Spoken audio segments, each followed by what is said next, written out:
alaikum. Dans la vidéo d'aujourd'hui, nous résolvons le système S1 suivant. Alors, on va utiliser les deux méthodes de matrice inverse et deux méthodes de Cramer. Mais la première chose avant d'utiliser ces méthodes est d'écrire le système sous forme matricielle. Alors, le système comporte trois équations et trois inconnus x, y, z. C'est-à-dire la matrice A associée à ce système aura une matrice carrée qui a trois lignes et trois colonnes. Donc la première ligne comporte les coefficients des inconnus de la première équation. Donc c'est 2 plus 1 et moins 3. La deuxième ligne, c'est la même chose concernant la deuxième équation. Et la troisième ligne, c'est la troisième équation. Voilà. Donc nous avons la matrice A égale la matrice des inconnus. Donc les inconnus sont x, y et z. Et le second membre B égale 5, 5, 16. Voilà, donc le système s'écrit sous forme matricielle AX égale à B. Très bien. Alors, première méthode. C'est la méthode de matrice inverse. Alors, on vérifie si la matrice est inversible ou non.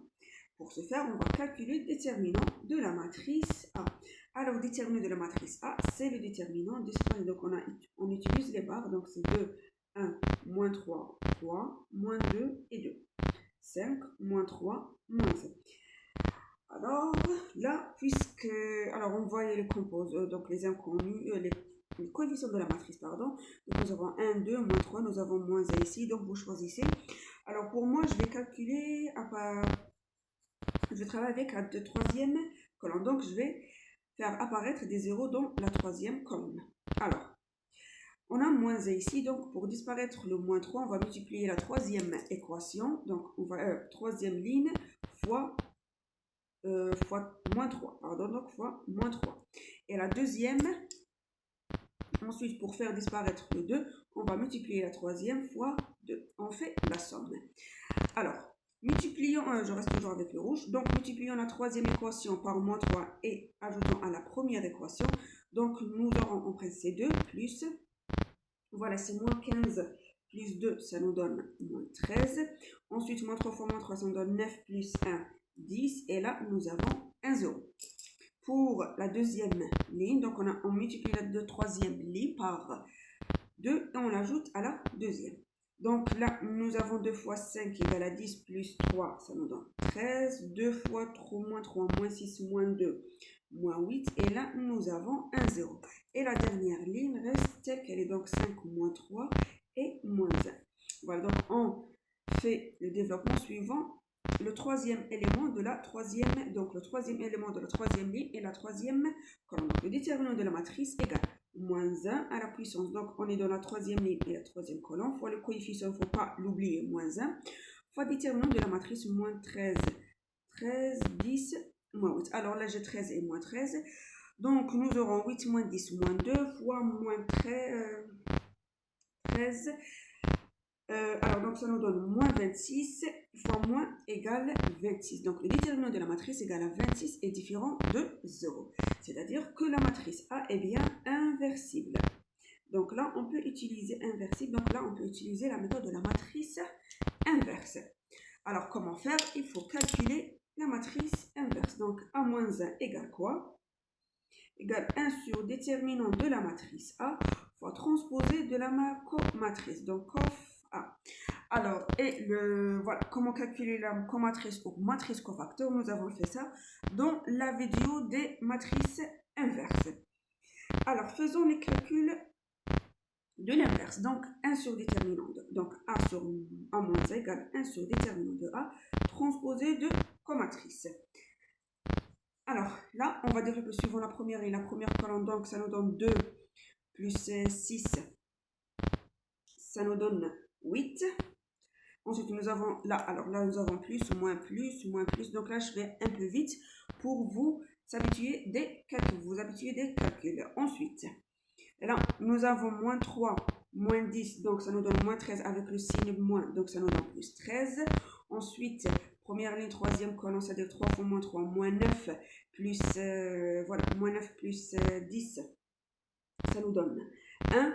Ensuite, nous passons à la deuxième ligne, donc nous avons la première colonne, donc 1 moins 1, c'est moins 1, moins 9, c'est moins 10. Avec le signe moins, donc ça nous donne 10, parce que là, nous avons moins plus et moins. Continuons. Alors, donc nous avons 2 fois moins 1, donc c'est moins 2, plus 15, ça nous donne 13. Là, nous avons un signe plus. Ensuite, la dernière colonne, nous avons 2 moins 3, moins 6, moins 5, moins 11. Avec le signe moins, ça nous donne plus 11. La troisième ligne, donc nous avons moins 2, moins 6, ça nous donne moins 8. Nous avons un signe plus ici. Alors, donc là, on a, pardon, donc là, nous avons 2. Donc là, nous avons 2 moins 6, donc c'est moins 4, pardon. Voilà, vous voyez. Ensuite, l'avant-dernier cofacteur, c'est 4 plus 9, ça nous donne 13 avec le signe moins, c'est-à-dire moins 13. Et le dernier élément, donc moins 4, moins 3, c'est moins 7 avec le signe plus. Voilà, donc notre matrice inverse A-1 s'écrit. Donc A-1, c'est quoi? C'est transposé de la matrice, de la matrice cofacteur. Donc un déterminant, c'est 1 sur 26. Donc vous voyez là, nous avons 8, 10. Donc on peut laisser un 26 à l'extérieur de la matrice. On fait juste transposer de la matrice. Donc A-1, c'est donc transposer 8, 13 et 1, 10, 13 et 11. Ensuite, moins 4, moins 13 et moins 7. Et voilà, la comatrice. Donc, voilà, donc c'est la matrice inverse.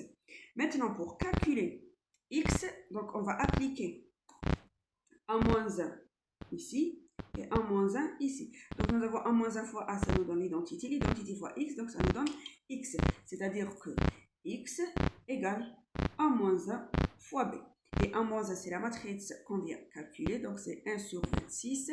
Donc, 8, 13, 1, 10, 13, 11 et moins 4, moins 13 et moins 7 fois vecteur B. Donc, le second membre, c'est 5, 5 et 16. Moi, j'ai fait le calcul. Donc, c'est le produit de la première fois la colonne, deuxième fois la colonne sur 26. Et vous allez trouver 1, moins 3 et moins 2. Alors, nous avons dit que la solution est bien unique parce que l'inverse des matrices est unique. Donc, voilà, ça, c'est la solution du S1. Très bien. Passons maintenant à la deuxième méthode de Cramer. Méthode de Cramer. Alors, pour utiliser la méthode de Cramer, on a exigé 2 conditions. La première, il faut que la matrice soit carrée. Donc, nous avons bien que A appartient à l'espace des matrices 3, 3 à coefficient dans R. Donc, la première condition est bien vérifiée. Et la deuxième condition, il faut que le déterminant de la matrice A soit différent de 0. Et là, nous avons trouvé qu'il est égal à 26. Donc, la deuxième condition est bien vérifiée. Maintenant, on peut appliquer la méthode de Cramer. Alors, qu'est-ce qu'elle nous dit, cette méthode? Pour calculer les coefficients x et g, donc dans ce cas, nous avons x, y, z. Donc, x, c'est quoi? C'est 1 sur déterminant de la matrice A. Voilà. Fois la matrice en remplaçant, si on veut calculer donc la JM, le JM inconnu, on va remplacer la JM colonne de la matrice A par le second membre. Alors, pour calculer le premier inconnu,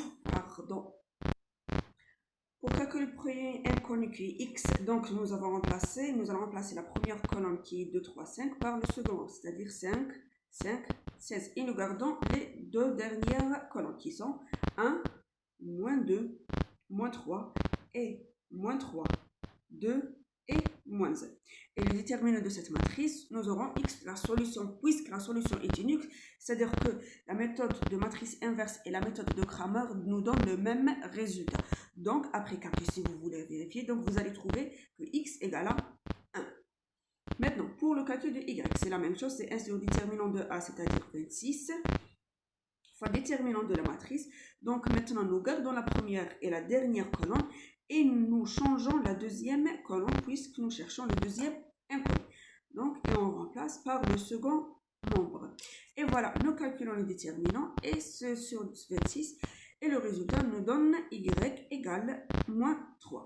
La même chose pour Z, donc c'est 1 sur 26 fois matrice, donc maintenant 2, 3, nous gardons les deux premières colonnes, 2, 3, 5, 1, moins 2 et moins 3, et la troisième colonne, on la change par le second membre, et nous trouvons que Z égale bien moins 2. Donc la solution est bien 1, moins 3 et moins 2, et solution du système S1.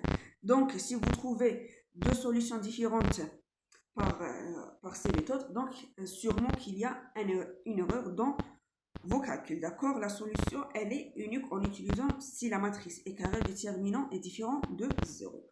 Très bien, donc voilà pour l'exercice d'aujourd'hui. Vraiment, on a utilisé que les deux méthodes, il n'y avait pas de problème puisque la matrice était carrée, son déterminant différent de 0. Donc, je vous remercie de votre attention. Si vous avez, comme d'habitude, des commentaires, des remarques, n'hésitez pas à écrire dans la rubrique des commentaires. À la prochaine, Inch'Allah.